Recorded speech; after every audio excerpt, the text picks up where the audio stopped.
जय यीशु। एक बार फिर से मैं आपके पास आया हूँ आपके कुछ प्रश्नों का उत्तर देने के लिए। और एक विशेष प्रश्न ये था, किसी ने पूछा था कि जो क्रूस आप ये पहनते हैं, मुझसे ये सवाल किसी ने पूछा, एक विद्यार्थी ने, कि आप ये क्रूस जो पहनते हैं इसका क्या महत्व है। और जो हम लोग गुड फ्राइडे मनाते हैं, ईस्टर मनाते हैं और क्रूस के बारे में बात करते हैं, ये सारी चीज़ें हैं क्या इसमें कोई इस प्रकार का रहस्य है या कोई जादू टाइप की चीज़ है कि अगर कोई भूत से परेशान है तो उसको तकिए के नीचे रख ले या पहन ले, या कोई ऐसा विशेष पदार्थ इसमें पाया जाता है जिसकी वजह से, या शेप जो इसका है जिसकी वजह से कोई आश्चर्य की चीज़ें होती हैं। मैं आपको ये बताना चाहता हूँ कि मैं परमेश्वर के वचन में से आपको बताना चाहता हूँ कि क्रूस वास्तव में है क्या।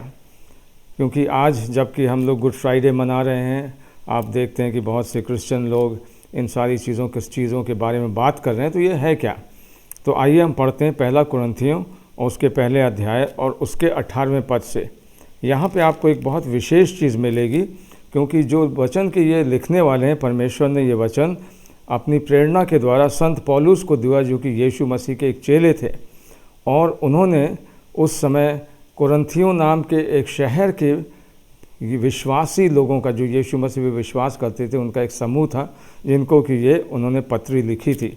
इसमें चैप्टर और वर्सेस वगैरह नहीं थे, परंतु हमारे और आपकी सुविधा के लिए इनको लिख दिया गया है ताकि हम जान सकें कहाँ क्या लिखा हुआ है। तो पहला अध्याय और उसका 18वां पद यहाँ इस प्रकार लिखा हुआ है, क्योंकि क्रूस की कथा नाश होने वालों के लिए मूर्खता है, परंतु हम उद्धार पाने वालों के लिए परमेश्वर की सामर्थ है। यहाँ पे हम देखते हैं कि क्रूस जो है वो एक हिस्टोरिकल यानी कि ऐतिहासिक घटना का वर्णन है। ये एक ऐसी घटना है, एक ऐसी वास्तविकता है जो कि घटित हुई है, और उस वास्तविकता में, उस घटना में एक ऐसी चीज़ पाई जाती है कि जो उस पर विश्वास करते हैं उनके लिए ये परमेश्वर की सामर्थ है। सामर्थ शब्द यहाँ पे जो प्रयोग किया गया है वो यूनानी भाषा का शब्द डूनामिस है, जहाँ से आपको अंग्रेज़ी भाषा का शब्द डायनामाइट मिलता है। यदि आप इसको एक बार फिर से ध्यान से पढ़ें उस शब्द को लेकर, तो यहाँ पे लिखा हुआ है कि परंतु हम उद्धार पाने वालों के लिए क्रूस की कथा परमेश्वर का डायनामाइट है। यानी कि इसमें इतनी सामर्थ्य है कि जिस प्रकार से एक डायनामाइट जब कहीं लगाया जाता है तो वो चीज़ें पूरी तरीके से बदल जाती हैं। अगर आप जाएंगे, वहाँ कोई बिल्डिंग खड़ी हो और वहाँ पे डायनामाइट लगा दिया जाए, तो आपको उस बिल्डिंग की कोई इतिहास वहाँ मिलेगा ही नहीं, शायद ही कुछ मिल जाए। वो तहस नहस करके पूरा बदल देता है। उसी प्रकार से ये यहाँ पे डिस्ट्रक्शन का मतलब नहीं है, ये नाश विनाश का मतलब नहीं है, पर ये एक पॉजिटिव कंस्ट्रक्शन यानी कि बदलाव आने वाली चीज़ की बात कर रहा है। और ये बात सत्य है, क्योंकि यदि आप इतिहास में देखेंगे तो आप पाएंगे कि किस प्रकार से यीशु मसीह के क्रूस पर मारे जाने की घटना में इतना बड़ा एक कार्य हुआ कि पूरा विश्व बदल गया। दुनिया की कोई भी ऐसी जगह नहीं बची है आज की तारीख में जहाँ पे कि कुछ जगहों को, बहुत छोटी छोटी जगहों को छोड़कर, जहाँ पे कि प्रभु यीशु मसीह के अनुयायियों ने पहुंचकर यीशु मसीह की क्रूस की कथा के द्वारा लोगों को एक ऐसा जीने का साधन दिया कि उनका जीवन बदल गया। ये समझना बहुत ज़रूरी है कि इस क्रूस की सामर्थ्य ने, इसके ऊपर विश्वास करने की सामर्थ्य ने लोगों के जीवन को बदल दिया। और जब लोगों के जीवन बदले तो समाज बदल गया, और जब समाज बदला तो देश बदल गया। वही लोग जो कि स्कर्ट पहनकर, चमड़े के पटुके बांधकर और भाला और तीर लेकर घूमा करते थे, आज हम उन यूरोपियन कंट्रीज़ को सब समाज बोलते हैं। आज आप वहाँ अपने बच्चों को पढ़ाने के लिए भेजना चाहते हैं, चाहे वो अमेरिका हो, चाहे वो यूरोप हो, चाहे वो कनाडा हो, चाहे वो कहीं भी उन जगहों को आप अपने बच्चों को पढ़ने के लिए भेजना चाहते हैं। वहाँ की शिक्षाओं को आपने ग्रहण किया है, वहाँ की भाषा को, वहाँ की शिक्षा को आप रोज़ प्रयोग करते हैं आज की तारीख में, चाहे आप कहीं भी क्यों ना हो। परंतु इतिहास हमको ये बताता है कि ये वो लोग थे जो पहले की असभ्य थे, और जब प्रभु यीशु मसीह का सुसमाचार यानी कि क्रूस का वर्णन आया तो उसने उन लोगों के जीवन को बदल दिया। इसीलिए यहाँ पे 2000 साल पहले पौलुस साहब ने ये लिखा और ये पूरा हुआ। क्रूस की कथा नाश होने वालों के निकट मूर्खता है। यानी कि इसको इस प्रकार से सोचिए कि यदि आप कहीं रास्ते में भटक जाएं और उस भटके हुए रास्ते में आप मार्ग ढूंढ रहे हैं, आपको ना मिले। मैं आपको उदाहरण देना चाहता हूँ। बहुत वर्ष पहले मैं किसी अमेरिका में एक जंगल में, फॉरेस्ट में गया जहाँ पे कि उस समय बर्फ़ पड़ी हुई थी, और जब बर्फ़ पड़ती है तो सारे मार्ग ढप जाते हैं और एक ऐसा सफ़ेद रंग की परत छा जाती पृथ्वी के ऊपर कि यदि आपके पास कंपास ना हो, कंपास जिसको बोलते हैं, जिससे कि आप दिशा जान सकते हैं, यदि वो ना हो और सूरज डूबने वाला हो और आपको पता ना चले किधर नॉर्थ है, किधर साउथ है, ईस्ट है, वेस्ट है, तो बड़ा मुश्किल हो जाता है मेन रोड तक पहुंचने में। बहुत बार दुर्घटनाएं हो गई कि लोग रास्ते को नहीं पहुंच पाए। अब मान लीजिए मैं वहां गया, एक बार की घटना है, ऐसे ही मैं फंस गया वहां पर शाम के समय में, और वहां से मैं पेड़ काट के लौट रहा था बच्चों को ले जाने के लिए ताकि घर में क्रिसमस ट्री लगा दूं। अब जब मैं निकलने लगा वहाँ से तो देखा कि जहाँ जहाँ मैंने निशान लगाया था उस रोड तक पहुँचने के लिए वो सब बर्फ़ से ढक गए क्योंकि बर्फ़ पड़ रही थी। अब मैं पहचान नहीं पाया, धीरे धीरे अंधेरा होने लगा और दूर दूर तक, मतलब कई 100 मील तक ना कोई आदमी ना कोई, कहीं आपको कुछ नहीं दिखाई देगा, सिर्फ जंगल ही जंगल। अब मैं हल्का सा परेशान हुआ, मैंने प्रार्थना किया, फिर मैंने अपने हिसाब से एक रास्ता लिया, उस रास्ते पे चलने लगा। थोड़ी दूर के बाद मुझे ऐसा लगा कहीं से लाइट दिखाई दे रही, तो मैं उस लाइट की तरफ जब गया तो देखा वहाँ पे एक तो कोई गाड़ी आ रही है। तो मैं जल्दी जल्दी किसी तरीके से उस बर्फ़ में से भागते भागते, बड़ा मुश्किल होता है क्योंकि आधा आधा फीट पानी उसमें बर्फ़ में पैर घुस जाता है तो चलना मुश्किल हो जाता है। पर मैं वहाँ पहुँचा और फिर मैंने अपना हाथ हिलाया तो गाड़ी रुकी। तब वहाँ से मैंने एक निर्देशन पाया कि किस प्रकार से मैं मेन रोड पर पहुंच सकता हूं, और मैंने परमेश्वर का बहुत धन्यवाद दिया। अब मान लीजिए कि मैं उस व्यक्ति का दिखाया हुआ मार्ग ना लूँ, अरे मुझे इसकी ज़रूरत नहीं है, ये बेकार की चीज़ है, ये व्यक्ति झूठ बोल रहा होगा, मुझे गलत मार्ग दिखा देगा, मुझे जाने की ज़रूरत नहीं, तो क्या होगा? अगर ऐसा मैंने उस दिन किया होता तो शायद आज यहाँ पे ना बैठा होता आपके सामने। क्योंकि जब बर्फ़ पड़ती है और लोग फंसते हैं तो बहुत दुर्घटनाएं हो चुकी हैं जहाँ पे कि लोग ठंड के मारे बर्फ़ में फंसे हुए मर गए। परंतु क्योंकि मैंने उस व्यक्ति की बात पर विश्वास किया और उस मार्ग को अपनाया तो वो मेरे लिए एक उद्धार का कारण हो गया, यानी कि मैं बच गया। इसीलिए पौलुस यहाँ पर कहते हैं कि नाश होने वालों के निकट ये मार्ग जो कि परमेश्वर ने क्रूस के द्वारा मनुष्य जाति को दिखाया है, उसको अगर वो ठुकरा देंगे बिना सोचे, बिना समझे, बिना जाने, तो ये नाश होने वालों के निकट मूर्खता की चीज़ है, बेवकूफ़ी की चीज़ है। अब आप समझ गए होंगे कि किस प्रकार से ये मूर्खता की चीज़ होगी कि यदि हम उस मार्ग को, जो हमको अनंत जीवन का मार्ग दिखा रहा है, जहाँ पे कि हम परमेश्वर के पास पहुँच सकते हैं और अनंत जीवन को प्राप्त कर सकते हैं, हम उसको छोड़कर मृत्यु के गड्ढे की ओर चले जाएं और नाश हो जाएं।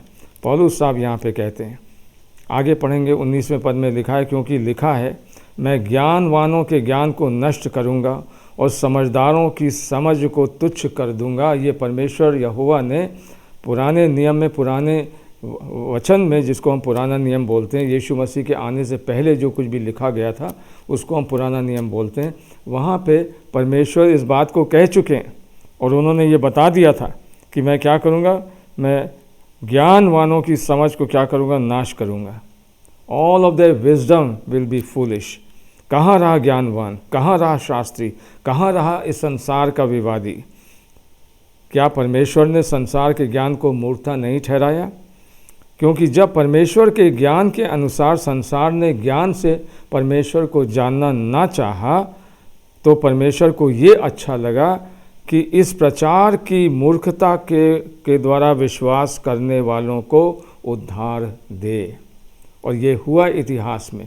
आज जो हमारा यूरोप, जो हमारा अमेरिका और ये सब देश जो बदले हुए हैं, जिनकी की संस्कृति को पूरे विश्व ने अपनाया है, वो इसलिए है क्योंकि ये लोग जो कि असभ्य थे, इन्होंने परमेश्वर के प्रभु यीशु मसीह के सुसमाचार को ग्रहण किया और उसके द्वारा एक बहुत बड़ी आशीष हमारे संपूर्ण विश्व में आई है।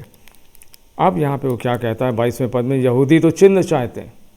क्या होता क्या है, हम लोग कहते हैं अरे भाई कोई साइन दिखाओ हमें, कोई आश्चर्य कर्म करोगे तो हम माने, है ना। बहुत वर्ष की बात है कि सेंट थॉमस जब गए, यीशु मसीह के चेले थोमा साहब जब गए भारतवर्ष में, दक्षिण भारत में, ये इतिहास है, ये भी पता नहीं आपको पता है कि नहीं है, कि यीशु मसीह के जी उठने के बाद और जब वो उनका स्वर्गारोहण हो गया तो उनके चेले अलग अलग जगहों पर गए और सेंट थॉमस जो है वो भारतवर्ष में आए और भारतवर्ष में आके दक्षिण भारत में उन्होंने यीशु मसीह का सुसमाचार सुनाना आरंभ किया। क्या हुआ, वहाँ पे जो लोग रहते थे उन्होंने कहा हमें चिन्ह दिखाइए, आपके पास क्या चिन्ह है। सेंट थॉमस ने क्या किया, उन्होंने जल को पानी में हवा में फेंका और वो वहीं ठहर गया।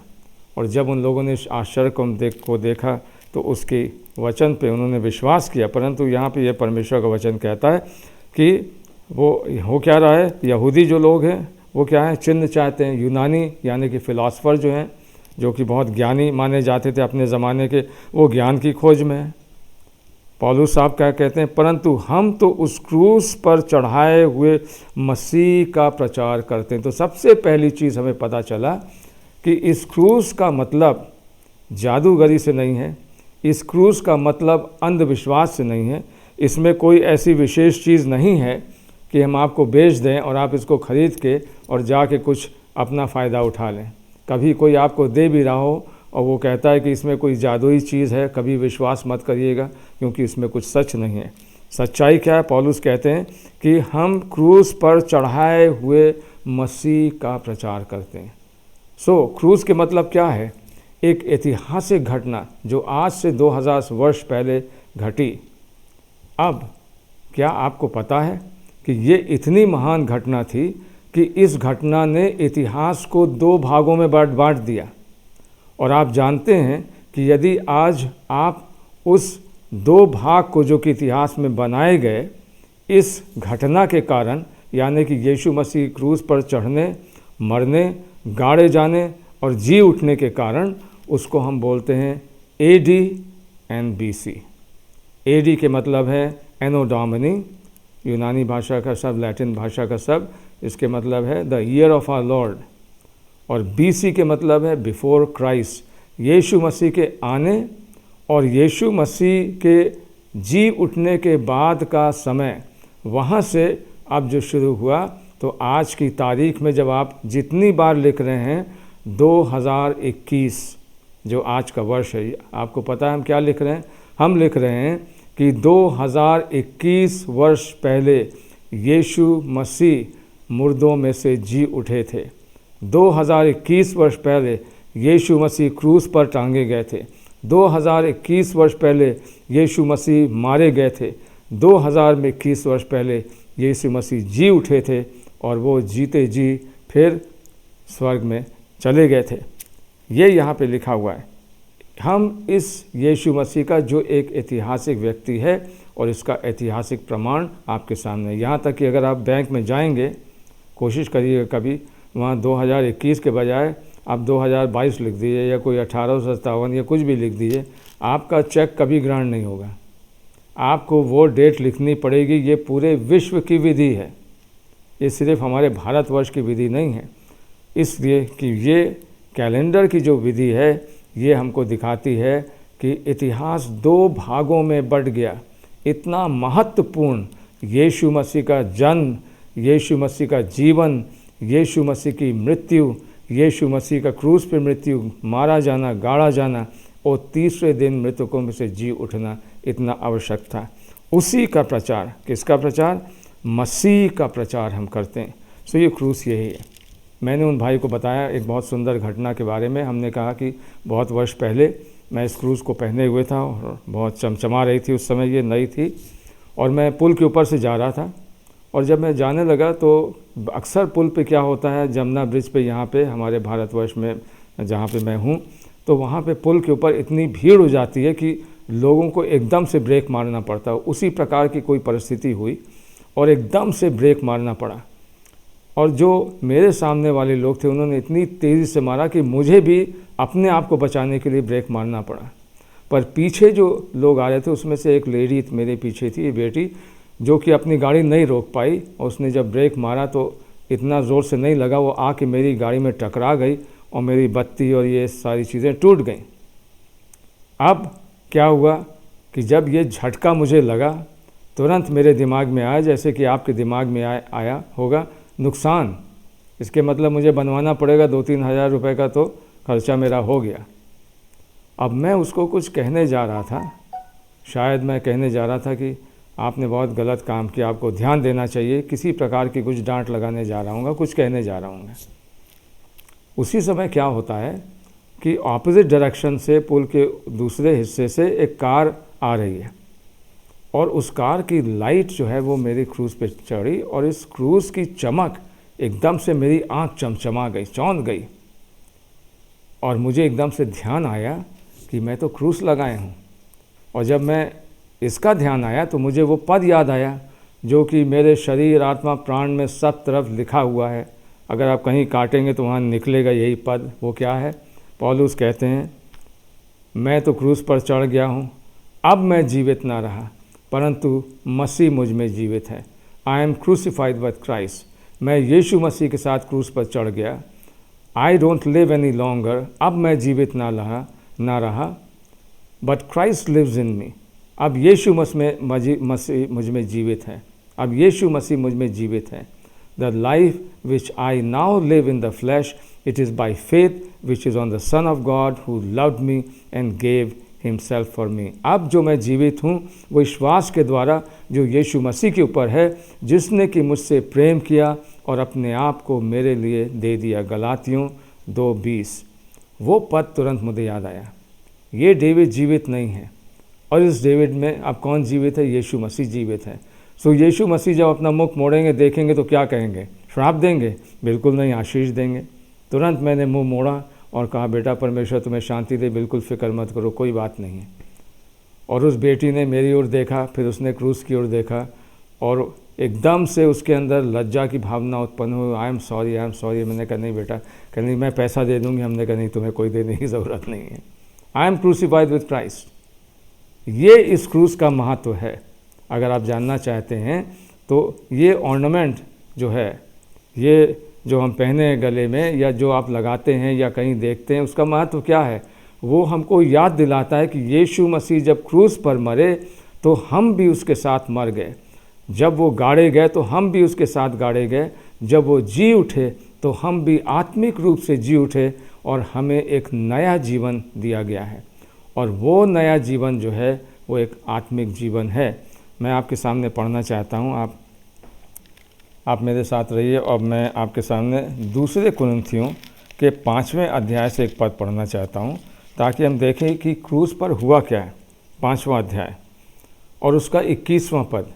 5वें अध्याय और 21वें पद में पौलुस कह रहे हैं, यीशु मसीह जो पाप से अज्ञात था, he who knew no sin, यानी कि पाप से उसका कोई संबंध नहीं था। यीशु मसीह एक ऐसा पुरुष था जिसने कभी कोई पाप नहीं किया। वो पूरी तरीके से मनुष्य था। माता मरियम के गर्भ में पवित्र आत्मा के द्वारा उसका जन्म हुआ, और उसका शरीर पाप में नहीं था, पाप से ग्रसित नहीं था। हालांकि उसका शरीर बिल्कुल हमारी तरह था, पर उसने कभी कोई पाप नहीं किया। वो पाप से अज्ञात था। उसी को परमेश्वर ने, पिता ने हमारे लिए पाप ठहरा दिया। तो क्रूस पे क्या हुआ? क्रूस पे ये हुआ कि यीशु मसीह क्रूस के ऊपर चढ़ के उसने हमारे और आपके पापों को अपने ऊपर ले लिया। और अब जो पाप मैंने किए थे, चाहे वो चोरी का हो, चाहे वो झूठ का हो, चाहे वो हत्या का हो, चाहे वो व्यभिचार का हो, चाहे वो कुदिष्टि का हो, चाहे वो लालच का हो, चाहे वो झूठ का हो, वो सारे पाप परमेश्वर ने मेरे पापों को अपने ऊपर ले लिया। क्योंकि पाप का दंड मिलना अवश्य है। परमेश्वर न्यायी है, और एक न्यायी जज हमेशा गुनाह का दंड देता है। ये न्यायी जज की पहचान है। वो माफ़ भी करता है, परंतु दंड का मूल्य चुकाने के बाद अब यहाँ पे क्या हुआ कि परमेश्वर ने पाप को दंडित किया, और पाप का दंड क्या है? पाप की मजदूरी क्या है? मृत्यु है। और यीशु मसीह ने हमारे और आपके बदले उस पाप के दंड को अपने ऊपर ले लिया, और जो पाप से अज्ञात था वो हमारे लिए पाप बन गया कि हम उसमें होकर, तो जब हम यीशु मसीह में आ गए, उसके ऊपर हमने विश्वास किया, उसमें होकर परमेश्वर की धार्मिकता बन जाएं। तो जब हमने यीशु मसीह का ओढ़ना ओढ़ लिया, उसको पहन लिया, तो जो उसने धर्म के काम किए वो हमारे ऊपर आ गए, और हम क्या बन गए? हम परमेश्वर की धार्मिकता बन गए। ये क्रूस के ऊपर हुआ, ये क्रूस का महत्व है, और ये एक छोटा सा चीज़ मैंने आपको बताया है। अब इसका अंजाम क्या होता है? यदि आप आगे पढ़ेंगे, कहता है इसलिए यदि कोई मसीह में है, तो यदि हमने यीशु मसीह पे विश्वास किया, क्रूस के ऊपर विश्वास किया और उसको ग्रहण किया, तो हमारे और आपके पाप तुरंत उसके दंडित होने के शरीर में आ गए, और हमको पाप के दंड से माफ़ी मिल गई। पर उसके बाद क्या होता है? इसलिए यदि कोई मसीह में है, जब हमने यीशु मसीह को पहन लिया, तो वो एक नई सृष्टि है। कल मैंने आपको नए मनुष्य के बारे में बताया था। आपका एक नया जीवन उस दिन से आरंभ हो गया, और ये नया जीवन किस प्रकार का जीवन है? यहाँ पे लिखा है वो नई सृष्टि है। देखो पुरानी बातें बीत गईं, वो सब बातें नई हो गई हैं। उन पुराने पापों को परमेश्वर ने क्या किया? ढाँप दिया। बहुत ही सुंदर पद है एक, यदि आप मेरे साथ देखना चाहें तो इसको देखिए, जो कि भजन संहिता में पाया जाता है, जो कि दाऊद राजा ने लिखा है, भजन संहिता 32। और जब वहाँ पे आप देखेंगे तो बहुत ही विशेष पद है ये, भजन संहिता 32 उसके पहला पद, क्या ही धन्य है वो जिसका अपराध क्षमा किया और जिसका पाप ढांपा गया, और क्या ही धन्य है वो मनुष्य जिसके अधर्म का लेखा यहोवा ना ले। उसका रिज़ल्ट क्या होगा? उसका रिज़ल्ट होगा जिसकी आत्मा में कपट ना हो। अब यहाँ पर परमेश्वर का वचन क्या कह रहा है? यहाँ पर परमेश्वर का वचन कह रहा है कि जब उस क्रूस के पास मैं गया और मैंने ये विश्वास किया कि हे प्रभु, तू मेरे पापों के लिए दंडित हुआ। आप ईसाई मत बनिए, किसी धर्म परिवर्तन में मत आइए, नाम मत बदलिए, संस्कृति मत बदलिए, कुछ मत बदलिए, क्योंकि यीशु मसीह ईसाई नहीं था, ना वो किसी धर्म से उसका संबंध था, ना किसी प्रकार की इन सारी चीज़ों के लिए वो नहीं आया। हमने अभी क्या पढ़ा? आपने अभी क्या पढ़ा परमेश्वर के वचन में? वो एक नई सृष्टि बनाने के लिए आया।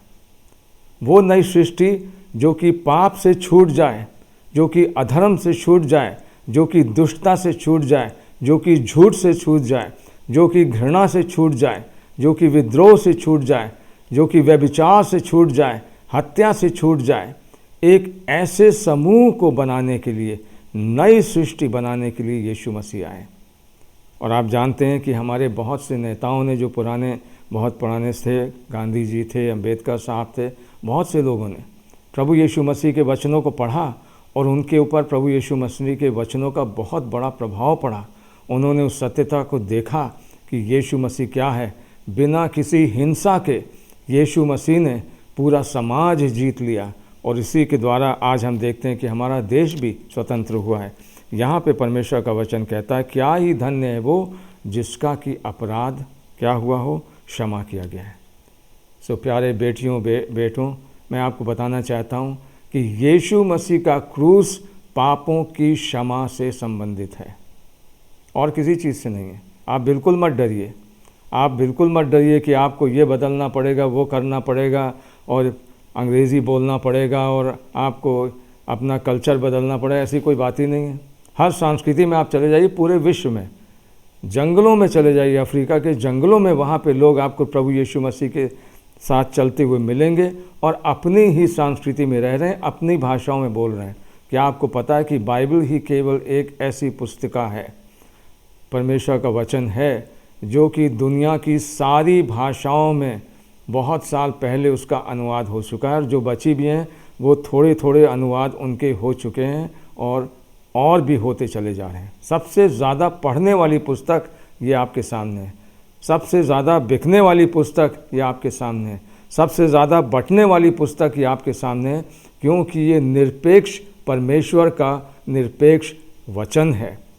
और ये वचन किसी भी धर्म से संबंधित नहीं है, किसी की मनापोली नहीं है, किसी का धर्म से अधिकार नहीं है कि वो कहें कि हमारी जाति हमारी धर्म का है, आप इससे कुछ नहीं कर सकते। ऐसा कुछ नहीं है।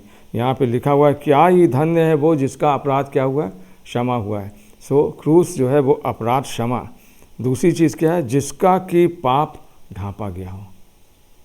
हम किस चीज़ के एक्सपर्ट हैं? हम पुराने पापों की सड़ी हुई लाशों को खुरेदने में एक्सपर्ट हैं। परमेश्वर क्या कहता है, मैंने तुम्हारे पाप ढांप दिए, तुमने यदि एक बार मुझसे माफ़ी मांगी, मैं तुम्हारे पापों को ढांप देता हूँ। संसार हमारे पापों को खोलना मांगता है। उन गंदी लाशों को लेकर वो न्यूज़पेपर में और हर जगह घुमाता है। 15 बार हर साल में कई बार बड़े बड़े लोगों बेचारे उनके पापों का वर्णन किया जाता है। दुखित घटनाओं को बार बार जिसकी सज़ा भी वो भोग चुके उनको वर्णन किया जाता है।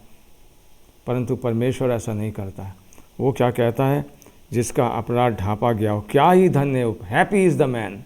वो आदमी कितना प्रसन्न है, how thankful he is, how happy he is, कितना एक्साइटेड है वो, जिसके कि अधर्म का लेखा यहोवा ना ले।